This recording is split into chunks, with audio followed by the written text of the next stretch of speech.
Hello, scented friends. Welcome to my world of fragrance. I hope you're all having a fantastic day. So I'm going to be doing a review of 3 fragrances from the house of SweDoft today. These were kindly sent to me for my honest review. I've been excited to try out this house. If any of you are active on social media, you might have seen this house pop up a lot amongst different reviewers, and I've just been very curious to try their stuff for a while. So SweDoft or SweDoft, Swedish scent, Swedish smell. They are the self-proclaimed Swedish house of niche perfume, as they like to call themselves. I do like the aesthetic that they have behind their brand. They have a very simplistic style, very Scandinavian, with wooden toppers and, you know, like minimalistic with a name over here on the side, nothing pretentious. Their boxes are with that handmade vibe. Everything seems to be artisanal-esque.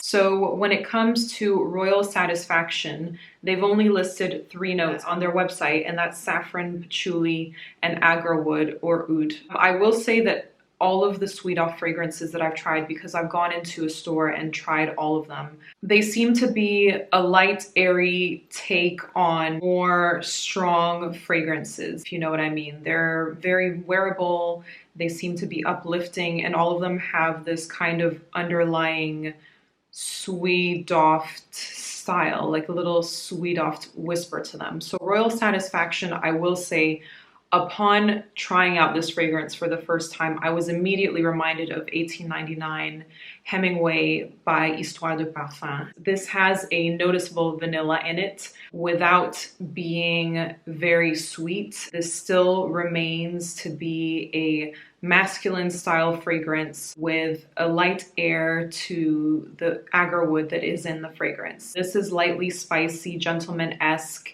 and seems to be one that's easy to wear all year round. This definitely does give me the vibes of 1899 Hemingway and a few other fragrances that are on the market. I do like the format of these. These are the 30 ml bottles, and they also come in 60 ml, I believe, in 100 ml bottles. But they're just, you know, easily transportable, and SweDoft really weighs heavily on the fact that everything that they do is handmade and with as many natural ingredients as possible. So next we have Black Rose, which was their 2020 release. I was super excited about trying this one because actually this wasn't in store when I went to try out the SweDoft line, and I was like, oh, well, by the name, it sounded like something that I would be interested in. First impressions of Black Rose were good. This smells great. I did begin to feel a similarity to Oud Silk Mood by MFK, which is one of my all-time favorite fragrances. Perhaps with like a SweDoft, you know, that SweDoft airiness, breeziness to it, so that it's a little bit easier to wear.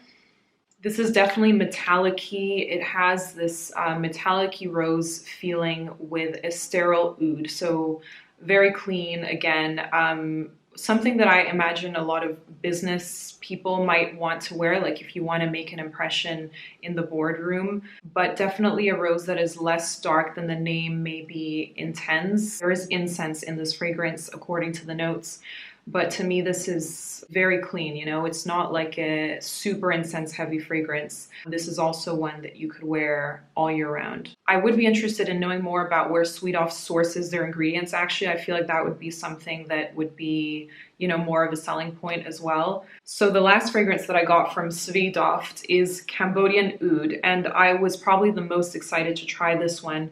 I had seen it talked about on social media as well. I was kind of expecting a strong oud, as the name would suggest, but this is definitely not a strong oud. This is again in that SweDoft airy, versatile, casual type of style. This is a woody aromatic fragrance that is not harsh at all, so don't be put off by the name. This one also gave me familiar vibes of Oud Wood by Tom Ford. So if you perhaps were looking at that fragrance and were looking for a cheaper option, then Cambodian Oud by SweDoft will cost you about 120 bucks, whereas Oud Wood would cost you like 250 bucks. So upon first impressions, an uplifting go-to brand of different formulas that are tried and tested with the SweDoft light airiness touch to them. Anyone in the beginning of their fragrance journey who's trying to move towards niche fragrances would probably be very, very impressed by this line.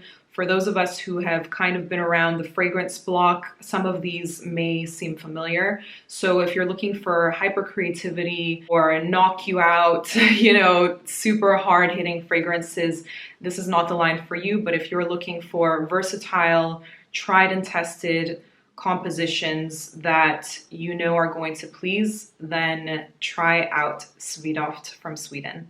Thank you so much for watching today. And as always, please leave me a comment below with your feedback on SweDoft. Have you tried this brand? And I will leave their information down below in the description so that you can check them out further. And yeah, thank you for watching.